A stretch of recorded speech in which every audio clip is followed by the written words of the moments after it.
আমরা চলে এসেছি আদিবাসীদের বাজারে। চলুন আদিবাসীদের বাজারটা ঘুরে দেখি। আর এটা 100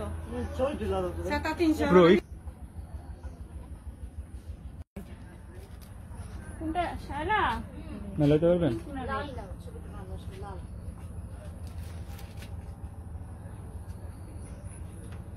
আর এটা কত রাখবেন? এটা 100 রাখেন। এত সুন্দর একটি ছাতা আপনারা পাবেন মাত্র 300 টাকাতে, যেটা হচ্ছে তাদের নিজেদের হাতে বানানো।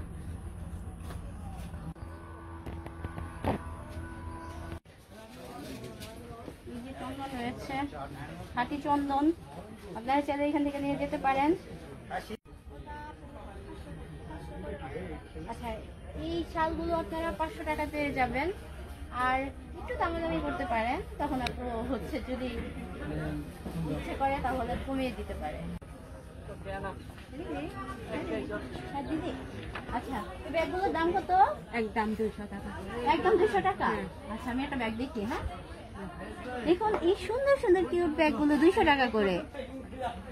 আরো বিভিন্ন ধরনের ব্যাগ আছে, এগুলো সব কি 200 টাকা? হ্যাঁ, 200 টাকা সবগুলো 200 টাকা করে।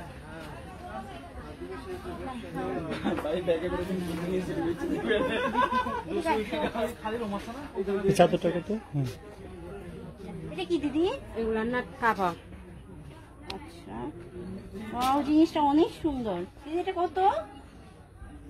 500 টাকা এগুলো। 500 টাকা এগুলো? কম রাখবেন না একটু? কম বলেন। আচ্ছা, আপনারা যদি আসেন তখন দিদি অবশ্যই কম রাখবে। জিনিসগুলো অনেক সুন্দর। এগুলো তো আপনারা নিজেরা হাতে বানান না? এনাদের হাতের নিজেদের হোমমেড জিনিস। দোকানগুলোতে আমি টাকার গাছ দেখেছি, যা তারা দোকানে রেখে থাকে, আর এই গাছগুলোতে টাকা ঝুলিয়ে রাখে তারা এই টাকার গাছটা দান করে থাকে। বাজারের পাশ দিয়ে বৌদ্ধ মন্দিরে যাওয়া যায়। এই হচ্ছে বৌদ্ধ মন্দিরে যাওয়ার রাস্তা।